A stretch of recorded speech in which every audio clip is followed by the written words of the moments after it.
Hello friends, कैसे हो आप सब लोग।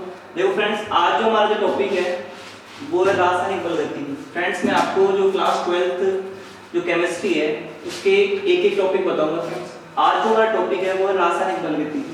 फ्रेंड्स, रासायनिक बलगति होती क्या है और हम ये पढ़ते क्यों हैं। देखो फ्रेंड्स, रासायनिक बलगति में क्या आता है। रासायनिक बलगति सबसे पहले होती क्या है। रासायनिक बलगति की इसमें रासायनिक बलगति क्या होती है। फ्रेंड्स, रासायनिक बलगति रासायनिक विज्ञान की वह शाखा होती है जिसमें हम रासायनिक अभिक्रिया का वेग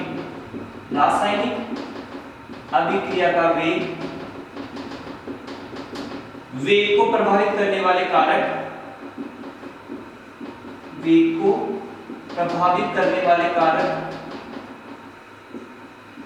और जो रासायनिक अभिक्रिया की क्रियाविधि है, रासायनिक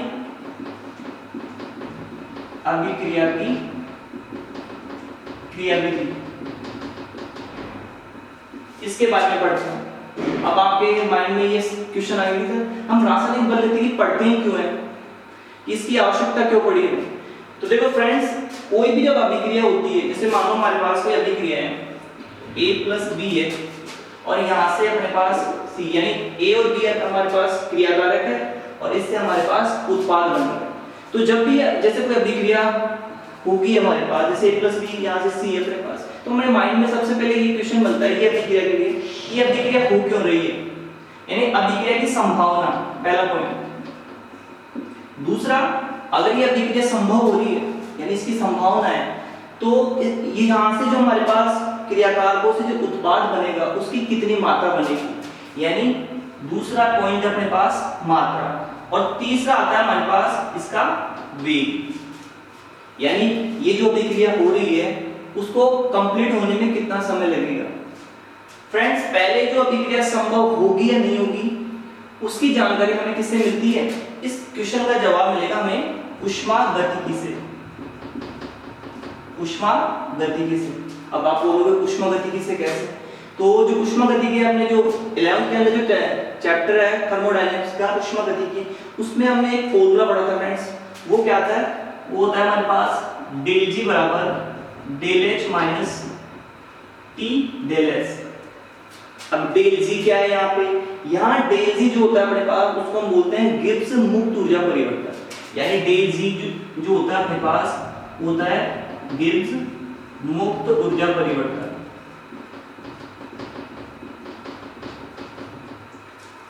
अब हमें इस डेल जी के मान से हमें ये पता चलेगा कि वो अभिक्रिया संभव होगी या नहीं होगी। देखो, अगर हमारे पास डेल जी का मान नेगेटिव आता है, यानी डेल जी का मान नेगेटिव है, तो वो अभिक्रिया होगी यानी संभव होगी हमारे पास। और यदि डेल जी का मान हमारे पास पॉजिटिव आता है, इसका मतलब वो अभिक्रिया तो होगी, लेकिन वो अभिक्रिया कैसे होगी अपने पास, स्वतः नहीं होगी, वह अस्वतः होगी। यानी अगर नेगेटिव आता है इसका मतलब वो अभिक्रिया संभव होगी और वो अपने आप होगी, उसको किसी बाह्य कारक की आवश्यकता नहीं होगी। अगर हमारे पास डेल जी का मान पॉजिटिव आता है, इसका मतलब ये होता है फ्रेंड्स कि वो जो अभिक्रिया होगी हमारे पास वो अभिक्रिया अस्वतः होगी, यानी उसको कंप्लीट कराने के लिए किसी कारक की आवश्यकता पड़ेगी, वो बाह्य कारक होगा हमारे पास। और इसे डेल जी का मान हमारे पास 0 आता है, इसका मतलब वो जो अभिक्रिया होगी वो साम्य अवस्था में होगी। ठीक है, तो पहले जो क्वेश्चन बनता है कि अगर कोई अभिक्रिया संभव है, मतलब अभिक्रिया हो रही है, जैसे A+B से C बन रहा है, तो संभावना का आंसर तो हमें इससे मिलता है ऊष्मागतिकी से। दूसरा है मात्रा। मात्रा से क्या मतलब है, मात्रा से मतलब ये है फ्रेंड्स, जैसे अगर हमारे पास A+B है, अगर जो A+B मिलकर जो C हमारे पास उत्पाद बना रहे हैं उसकी कितनी मात्रा होगी और उसकी जितनी हमारे पास कितनी मात्रा बनेगी, वो मात्रा हमें किससे पता चलेगी, वो हमारे पास द्रव्य अनुपाती क्रिया नियम से द्रव्य अनुपाती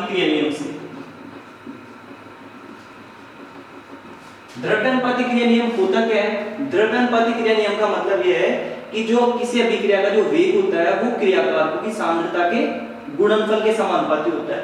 मतलब यह है कि जो हमारे पास क्रियाकारक जो बनेंगे, मतलब जो अभिक्रिया का जो वेग होगा यानी जो मात्रा बनेगी वो उनकी क्रियाकारक की सांद्रता पर डिपेंड करेगी अपने पास। ठीक है फ्रेंड्स, तो इन दो क्वेश्चनों के जवाब तो हमें इससे मिल जाएंगे। पहला ऊष्मागतिकी से, दूसरा मिलेगा हमारे पास जो द्रव्यानुपाती क्रिया नियम से। अब अगर हमारे पास अभिक्रिया भी हो रही है और उससे हमारे पास उत्पाद की भी मात्रा मिल रही है, तो फिर हमें ये क्यों पढ़ते हैं, अब रासायनिक पढ़ते हैं। जो तीसरा क्वेश्चन बनता है हमारे पास वो है वेग, यानी अभिक्रिया का वेग। अब हमारे पास जो अभिक्रिया हो रही है यहाँ पे, उसको कितना समय लगेगा, उसको टाइम कितना लगेगा हमारे पास, यानी वो कितने समय में वो कंप्लीट हो जाएगी। तो इस बात का जो है, इस क्वेश्चन का जो हमारे पास आंसर होगा वो हमें रासायनिक बल गति से मिलेगा। ठीक है फ्रेंड्स, तो रासायनिक बल गति होती क्या है? रासायनिक बल गति जिसके अंदर हम अभी रसायन विज्ञान की एक ऐसी शाखा होती है जिसमें अभिक्रिया का वेग को प्रभावित करने वाले कारक और उसकी क्रियाविधि का अध्ययन करते हैं। ठीक है फ्रेंड्स, अब देखो नेक्स्ट आगे चलते हैं। अब इसमें जो पहला पॉइंट था यहाँ कि अभिक्रिया वेग क्या होता है, इसी के बारे में पढ़ते हैं।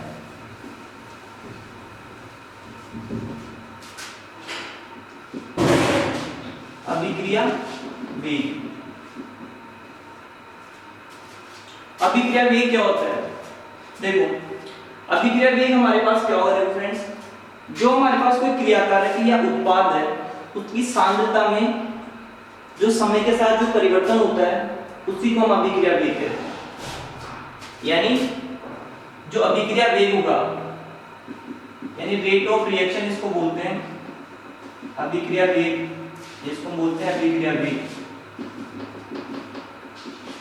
वो क्या होगा हमारे पास, क्रियाकारक या उत्पाद की सांद्रता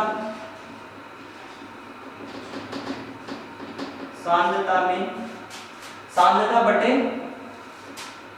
उसमें कितना समय लग रहा है, यानी क्रियाकारक के उत्पाद की सांद्रता में जो परिवर्तन हो रहा है उस परिवर्तन में कितना समय लग रहा है अपने पास, उस दोनों का जो अनुपात होता है वही हमारे पास अभिक्रिया वेग होता है। अगर हम सीधी सी परिभाषा करें इसकी, तो इकाई समय के अंदर अभिकारक या उत्पाद की सांद्रता में जितना परिवर्तन होता है उसी को हम क्या बोलते हैं, अभिक्रिया वेग कहते हैं। अब अभिक्रिया वेग जो होता है अपने पास, अब इसमें यहाँ पे एक चीज आती है अपने पास, यहाँ पे सांद्रता। सांद्रता होती क्या है अपने पास? सांद्रता का मतलब हम कह सकते हैं सीधे तो उसकी मात्रा से। सांद्रता का मतलब ये होगा अपने पास कि किसी जो विलायक होता है उसकी निश्चित मात्रा में विलय की कितनी मात्रा भरी हुई है, वो जो मात्रा होगी वो इस क्या कहलाएगी, सांद्रता कहलाएगी। जैसे अगर मैं कहूँ, अगर हमारे पास 1 लीटर पानी है, अगर इस 1 लीटर पानी के अंदर मान लो मैंने 20 ग्राम शक्कर घोल दी, 20 ग्राम शक्कर डाल दी, तो ये जो होगा अपने पास 20 ग्राम प्रति लीटर जो हम लिखते हैं, 20 ग्राम प्रति लीटर, ये क्या होगी अपने पास फ्रेंड्स, इसकी सांद्रता होगी। यानी 1 लीटर के अंदर अगर हमने 20 ग्राम चीनी घोली तो 20 ग्राम पर लीटर होगा वो हमारे पास उस पदार्थ की क्या होगी, सांद्रता होगी। ठीक है, अब यह अभिक्रिया वेग होता है फ्रेंड्स। अभिक्रिया वेग को हम 3 प्रकार से व्यक्त करते हैं, दर्शाते हैं। देखो वो कौन कौन से हैं? पहला तो हमारे पास है औसत वेग, दूसरा है ताक्षणिक वेग, और तीसरा है हमारे पास प्रारंभिक वेग।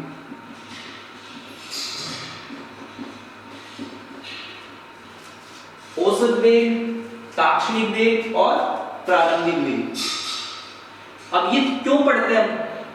अब जनरली क्या होता है कि अभिक्रिया जो वेग होता है उसमें क्या होता है, जैसे मान लो कोई अभिक्रिया हो रही है, कुछ अभिक्रिया ऐसी होगी वो तीव्र गति से होगी, कुछ ऐसी अभिक्रिया होती है वो मंद गति से होती है फ्रेंड्स। तो इस वजह से जो हमारे पास इनका जो रेट होगा उसको हम अलग अलग तरीके से निकालेंगे। औसत, सबसे पहले हम बात करते हैं औसत वेग की। आर एवरेज क्या होता है अपने पास, औसत वेग।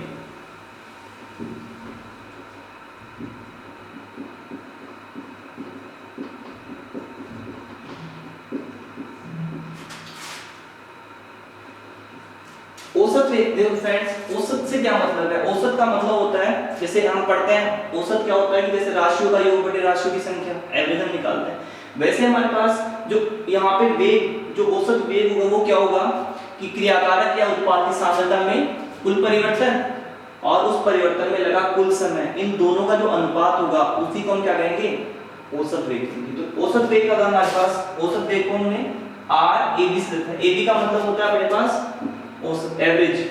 आर ए बी जो होता है वो अभिकारक है दो या क्रियाकारक बोल दो, अभिकारक या उत्पाद की सांद्रता में कुल परिवर्तन और बटे में लगेगा परिवर्तन में लगा कुल समय, इन दोनों का जो अनुपात होगा वो हमारे पास क्या कहलाएगा, औसत वेग कहलाएगा।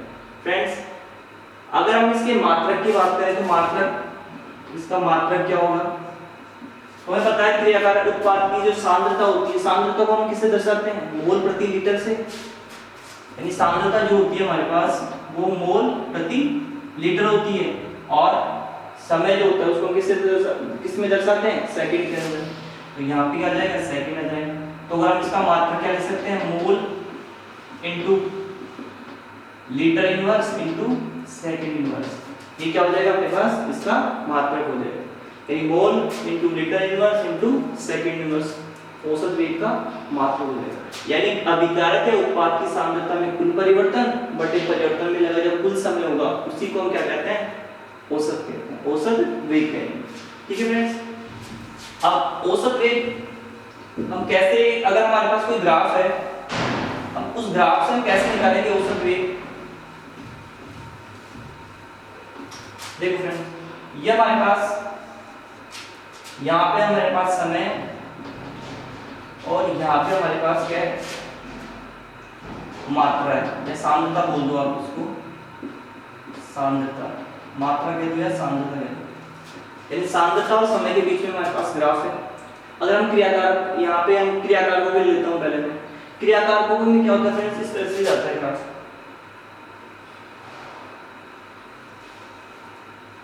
ऐसा क्यों जाएगा, क्रियाकारकों में क्या होता है, यहाँ पे ये जो टाइम था t बराबर 0, इस पॉइंट पे, इस t बराबर 0 पर क्रियाकारक होता है वो अपघटित नहीं होता है, मतलब टूटता नहीं है, तो उसकी क्या होगी, मैक्सिमम मात्रा होगी यहाँ पे। जैसे जैसे टाइम बढ़ता जाएगा वैसे वैसे क्रियाकारक की मात्रा क्या होती जाएगी, समय के साथ कम होती जाएगी, क्योंकि उत्पाद बनेगा, तो जैसे जैसे कम होती जाएगी अपने पास यहाँ पे, जैसे जैसे टाइम बढ़ेगा वैसे वैसे कम होती जाएगी, लेकिन कभी भी उसकी जो मात्रा होगी वो शून्य नहीं होगी।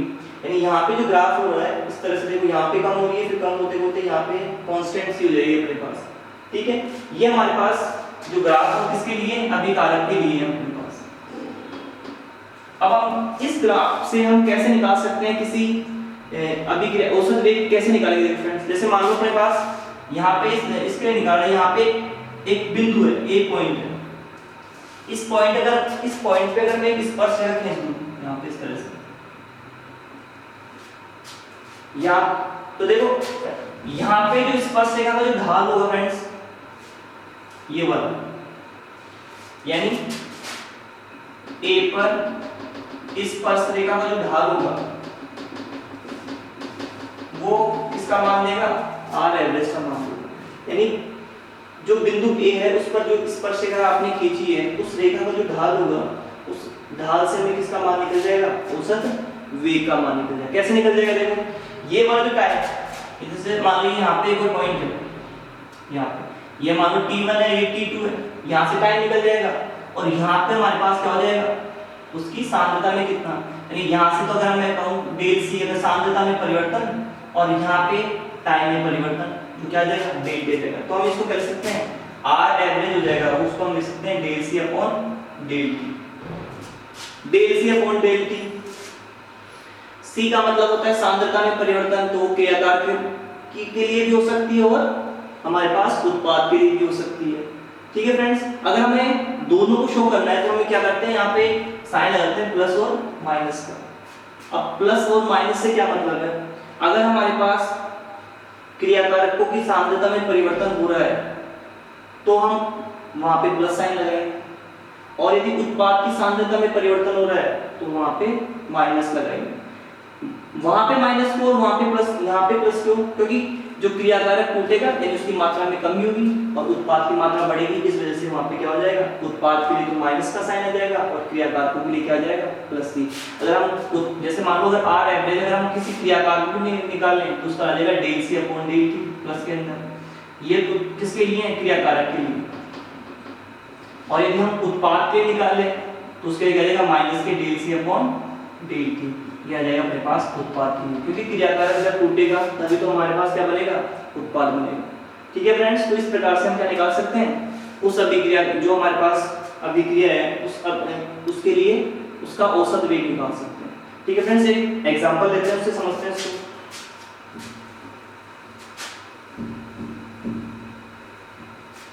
जैसे मैं मान लो a प्लस बी है और यहाँ से हमारे पास c कोई उत्पाद बन रहा है, ये कोई अभिक्रिया है मान लो अपने पास, और इस अभिक्रिया के लिए हमें क्या निकालना है, औसत वेग निकालना है। तो हम कैसे निकालेंगे, देखो फ्रेंड्स, यहाँ r एवरेज निकालते हैं। a क्या है अपने पास, यहाँ a और b क्या है, क्रियाकारक है, और c क्या है अपने पास, उत्पाद है। तो देखो फ्रेंड, यहाँ अगर हम इसके लिए निकालें तो इसके लिए क्या जाएगा, a क्रियाकारक है तो क्रियाकारक मैंने बताया था, मैंने आपको प्लस साइन लेना है। तो यहाँ पे हम इसकी सांद्रता में परिवर्तन, तो सांद्रता में परिवर्तन, जो सांद्रता a की सांद्रता को हम लिखते हैं, यानी कोई भी जो हमारे पास पदार्थ आ जाए, कोई सा भी क्रियाकारक हो या उत्पाद हो, उसकी सांद्रता बताने के लिए यहाँ पे एक ब्रैकेट का साइन होता है फ्रेंड्स, इस तरह से दर्शाते हैं उसको। तो यहाँ जो बड़े ब्रैकेट का साइन है वो सांद्रता का होता है। तो हमने किसके लिए सांद्रता निकाला है, पहले अभिकारक के लिए। तो देखो क्या होगा, अभिकारक की जो सांद्रता होगी वो क्या हो जाएगी, ये हो जाएगी अपने पास, और सांद्रता में परिवर्तन हो रहा है तो यहाँ पे परिवर्तन के लिए डेल का साइन आ जाएगा, बटे में उसको कितना समय लग रहा है परिवर्तन होने में, तो वो डेल टी आ जाएगा, और ये प्लस आ जाएगा। इसके प्लस क्यों आएगा, क्योंकि ये क्या है अपने पास, क्रियाकारक। ऐसे ही उत्पाद के लिए, सॉरी यहाँ बी जो हमारे पास क्रियाकारक रहेगा उसके लिए देखते हैं पहले, उसके लिए भी सेम दिया जाएगा, यहाँ पे प्लस आ जाएगा, यहाँ पे डेल आ जाएगा, यहाँ से बी और ये डेल टी आ जाएगा अपने पास। ठीक है फ्रेंड्स, और यदि हमें इसके लिए निकालना है उत्पाद के लिए, तो बस इसमें आपको करना क्या है, यहाँ पे माइनस आ जाएगा, क्योंकि उत्पाद के लिए माइनस आएगा, और इसकी सांद्रता में परिवर्तन तो डेल, और यहाँ पे आ जाएगा ब्रैकेट में सी और बटे में टी आ जाएगा अपने पास। तो इस प्रकार से हम किसके लिए निकाल सकते हैं, क्रियाकारकों के लिए और उत्पाद के लिए। बस इसमें अंतर ये होगा कि उत्पाद के लिए हम जब भी निकालेंगे तो वहाँ पे माइनस का साइन होगा, और किसी भी चाहे वो क्रियाकारक हो चाहे उत्पाद हो, उसकी सांद्रता अगर हमें बतानी है तो हम क्या करते हैं, वहाँ पे यहाँ पे साइन लगाते हैं, बड़ा वाला ब्रैकेट जिसको हम बोलते हैं, वो सांद्रता को बताएगा। ठीक है फ्रेंड्स, तो इस प्रकार से हम निकाल सकते हैं। एक एग्जांपल देते हैं, जैसे मान लो किसी को एक एग्जांपल, दूसरा एक एग्जांपल है, जैसे मान लो a + 2b है और यहाँ से हमें मान लो फ्रेंड्स 2c बन रहा है, यानी a और जो हमारे पास 2b है वो 2c बना रहा है। इस अभिक्रिया के लिए हमें औसत वेग निकालना है। तो देखो इसके लिए हम कैसे निकालेंगे औसत वेग, सेम वही रहेगा। अब की बार क्या आता है इसके अंदर, यहाँ पे क्रियाकारक यानी मोल आ रहे हैं, यहाँ पे 2 मोल आ रहा है इसका, इसके 2 मोल आ रहे हैं। ठीक है फ्रेंड्स, तो यहाँ पे जो भी संख्या आती है फ्रेंड्स, जब भी हम चाहे r जैसे क्रियाकारकों के लिए निकालें चाहे उत्पाद के लिए निकालें, जो भी संख्या में जो होगा उसको हमें क्या कर देना है, बटे के अंदर कर देना है। देखो तो यहाँ पे क्या होगा, जैसे r एवरेज हम निकाल रहे हैं तो कैसे निकलेगा, r एवरेज जैसे इसके लिए निकालोगे तो वही रहेगा अपने पास, plus del a upon del T. ठीक है, यहाँ पे b क्या है, क्रियाकारक है, तो उसके लिए क्या जाएगा, वही पहले तो del b upon del T. लेकिन यहाँ पे जो 2 आ रहा है वो क्या आ रहा है, यहाँ पे 2 मोल आ रहे हैं इसके, तो यहाँ पे जितनी भी संख्या में गुणा में जो भी आए अपने पास उसको क्या कर देना है, बटे के अंदर कर देना है। तो यहाँ 2 आ रहा है तो यहाँ क्या आ जाएगा, 1/2 आ जाएगा, वही प्लस का रहेगा इसमें भी। इसमें देखो उत्पाद के लिए माइनस आता है, तो यहाँ से del C upon del T. यहाँ 2 क्या आ रहा है अपने पास, गुणा में आ रहा है इसके, तो यहाँ पे क्या आ जाएगा, बटे में आ जाएगा। अब यहाँ पे ऐसा क्यों होता है, देखो फ्रेंड्स, वजह से हम क्या करते हैं, एक मोल क्यों निकालते हैं, हम इसको यहाँ बटे में क्यों लिखते हैं, इसको बटे में क्यों लिख रहा हूँ भाई, जब यहाँ इसका 1 मोल काम आ रहा है तो इनका भी 1 मोल काम आना चाहिए और इनका भी 1 मोल काम आना चाहिए, क्योंकि हम 1 मोल के लिए निकाल रहे हैं, यानी r एवरेज है वो 1 मोल के लिए निकाल रहे हैं, 1 मोल में कितना चेंजिंग आ रही है उनके लिए। ठीक है, तो इस प्रकार से हम क्या निकाल सकते हैं, इनके औसत वेग निकाल सकते हैं। ठीक है फ्रेंड्स, जैसे एक एग्जांपल लेते हैं, जैसे मान लो अपने पास इधर लिखता हूं,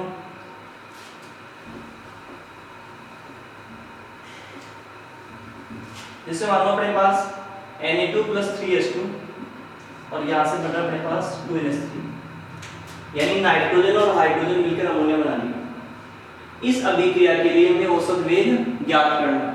तो देखो फ्रेंड्स, बिल्कुल इजी है, कुछ नहीं करना। कैसे निकालना है इसमें, आर एवरेज जो निकलेगा n2 दे रखा है अपने पास। अब यहाँ पे ये मत कर देना कि आप यहाँ पे जो 2 बार है ये कोई इसका मूल नहीं है, ये पूरा एक अणु है। यहाँ पे अगर यहाँ पे कुछ होता तब जाके हम उसको बटे में लिखते हैं।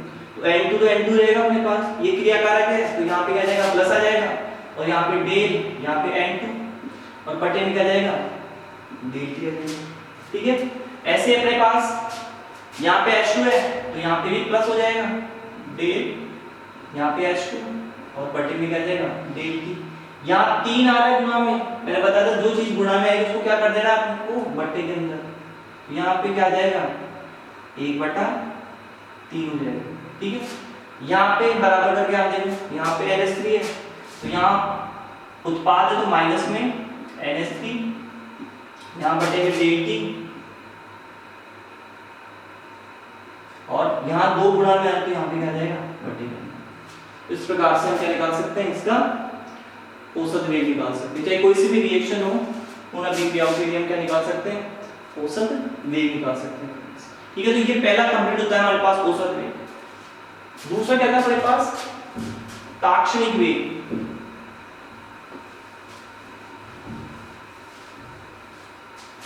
दूसरा था हमारे पास तात्क्षणिक वेग।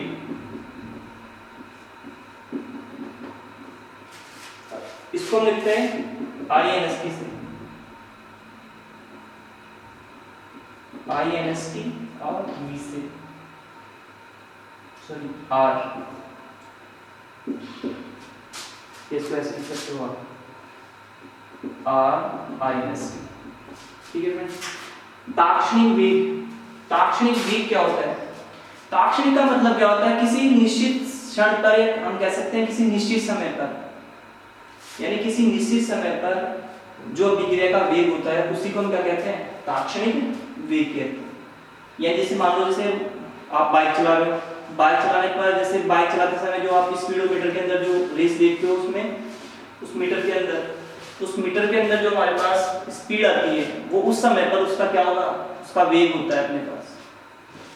तो यहाँ पे किसी निश्चित समय पर जो अभिक्रिया का जो वेग होता है उसी को हम क्या बोलते हैं ताक्षणिक वेग कहते हैं। अब ताक्षणिक वेग हम कैसे निकालते हैं, देखो ताक्षणिक वेग का मतलब होता है जैसे मान लीजिए जैसे हमने अब ये r औसत वेग पढ़ा था, वो पढ़ा था plus minus del c upon del t। ये था हमारे पास कुल समय में कुल कितना परिवर्तन हो रहा है। अगर हम थोड़े समय के लिए थोड़ा परिवर्तन देखें तो मतलब अभिकारक या उत्पाद की जो सांद्रता है उसमें सूक्ष्म परिवर्तन, और उस परिवर्तन में लगा जो सूक्ष्म समय होगा वो हमारे पास क्या कहलाएगा उसका ताक्षणिक वेग कहलाएगा। जैसे अगर मैं ताक्षणिक वेग को लिखूं यहाँ पे, तो अगर मैं यहाँ पे लिमिट लगाऊं आर एवरेज जो है इसको मैंने यहाँ पे अगर मैं लिमिट लिखूं यानी डेल टी को अगर समय को बहुत कम कर दूं मैं, डेल टी टेंड्स टू 0, अगर हमारे पास जो परिवर्तन में जो लगा हुआ समय वो काफी कम है तो अभिकारक और जो उत्पाद है उसकी सांद्रता में भी क्या होगा बहुत कम परिवर्तन होगा। यानी जो del C upon del T होगा वो भी क्या होगा बहुत सूक्ष्म होगा।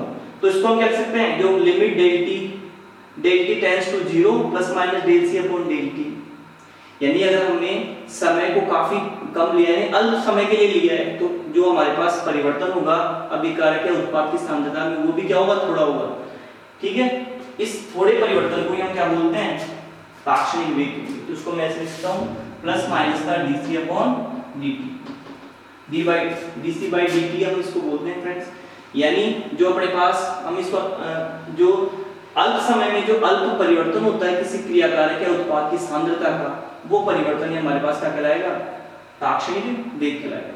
ठीक है फ्रेंड्स, इसको हम कैसे ज्ञात कर सकते हैं, जैसे मान लो अगर हम ग्राफ से इसको निकालें तो वही हमारे पास एक तरफ सांद्रता आ जाएगा और इधर क्या आ जाएगा हमारे पास समय आ जाएगा। अगर हम क्रियाकारकों के लिए बनाए तो क्रियाकारकों के लिए इस तरह से बनेगी हमारे पास। ठीक है, किसी पॉइंट पे जैसे मान लो पॉइंट पे निकालना है तो यहाँ पे आप एक स्पर्शरेखा खींचो, इस स्पर्शरेखा का जो ढाल होगा वो हमारे पास किसका मान देगा वो ताक्षणिक वेग का मान देगा। यानी स्पर्शरेखा का जो ढाल होगा यानी ए पर स्पर्शरेखा का ढाल जो ढाल होगा वो किसका मान देगा, वो मान देगा आपको ताक्षणिक वेग का। ठीक है फ्रेंड्स, एग्जांपल से समझते हैं इसको। जैसे मान लो अपने पास a प्लस b से हमारे पास मानो c बन रहा था, इस अभिक्रिया के लिए आपको ताक्षणिक वेग निकालना है। तो फिर कुछ नहीं करना है, क्या करना है इसके अंदर आपको, बस यहाँ पे इसके लिए ताक्षणिक वेग के लिए हम कैसे निकालेंगे, देखो r i जो होगा अपने पास वो कैसे निकलेगा, इसकी जो सांद्रता में वो अपरिवर्तन होगा, परिवर्तन में जो लगा समय वो भी क्या होगा, कम होगा। तो इसको मैं लिख सकता हूँ, जैसे यहाँ अभिकारक है तो प्लस, इसको आप लिख दो ये d a अपॉन dt, अपरिवर्तन और उसमें लगा समय भी वो क्या होगा, अल्प ही होगा, प्लस इसलिए क्योंकि ये क्या है, अभिकारक है। b के लिए आप कैसे निकालोगे, ये भी प्लस हो जाएगा, तो यहाँ पे d, यहाँ पे b आ जाएगा अपने पास सांद्रता, और यहाँ पे क्या आ जाएगा, dt आ जाएगा। ठीक है, यहाँ c के लिए निकाले तो c के लिए क्या हो जाएगा, माइनस यहाँ से b c अपॉन dt हो जाएगा। माइनस क्यों, क्योंकि क्या है अपने पास उत्पाद है। ठीक है फ्रेंड्स, तो इस प्रकार से हम इसका ताक्षणिक वेग निकाल सकते हैं। ठीक है, एक एग्जांपल और देखते हैं। जैसे अगर हमारे पास उनके मोल अगर आ गए तो उसमें आप कैसे निकालोगे, देखो जैसे मान लो अपने पास a प्लस 3c है और यहाँ से अपने पास 4d बन रहा है, और इस अभिक्रिया के लिए आपसे क्या पूछ रहा है, इस अभिक्रिया के लिए आपसे पूछ रहा है कि इसका ताक्षणिक वेग निकालो। देखो कैसे निकालोगे, इसमें देखो इसका जो मान होगा वो कैसे निकलेगा, इस a के लिए वही रहेगा अपने पास, प्लस आ जाएगा da अपॉन dt हो जाएगा। c के लिए निकाल लेते हैं पहले, तो इसके लिए क्या देगा, प्लस dc अपॉन dt। अब यहाँ पे 3 आ रहे हैं, मैंने आपको बताया था कि हम क्या निकालते हैं, हम एक मोल की भी निकालते हैं, तो जो भी संख्या इसके साथ में आएगी गुणा के अंदर, उसको क्या कर देना है, आपको बटे के अंदर कर देना है। तो जैसे 3 यहाँ पे गुणा में आ रहा है तो आप इसको क्या कर दो, बटे में कर दो, तो ये क्या जाएगा 1/3, इसको लिख सकते हो आप। ठीक है, इससे निकालोगे तो इससे भी निकाल जाएगा, बराबर में आ जाएगा ये माइनस में ये d और यहाँ पे d अपॉन dt, और ये 4 इसमें गुणा में आ रहा है तो ये क्या आ जाएगा, बटे के अंदर जाएगा, 1/4 हो जाएगा। ठीक है फ्रेंड्स, तो इस प्रकार से हम क्या निकाल सकते हैं, इसके लिए ताक्षणिक वेग निकाल सकते हैं। तो जो हमारे पास ताक्षणिक वेग होता है वो एक निश्चित समय पर जो अभिक्रिया का वेग होता है उसी को हम ताक्षणिक वेग कहते हैं। और ताक्षणिक वेग हो चाहे औसत वेग हो, इनका जो मात्रक होगा वो क्या होगा, सेम रहेगा। जैसे उसमें क्या था हमारे पास मात्रक, औसत वेग के लिए हमने निकाला था क्या, मोल प्रति लीटर प्रति सेकंड, तो इसमें भी ये जाएगा अपने पास। ठीक है फ्रेंड्स, तो ये अपने पास ताक्षणिक वेग कंप्लीट होता है। नेक्स्ट है अपने पास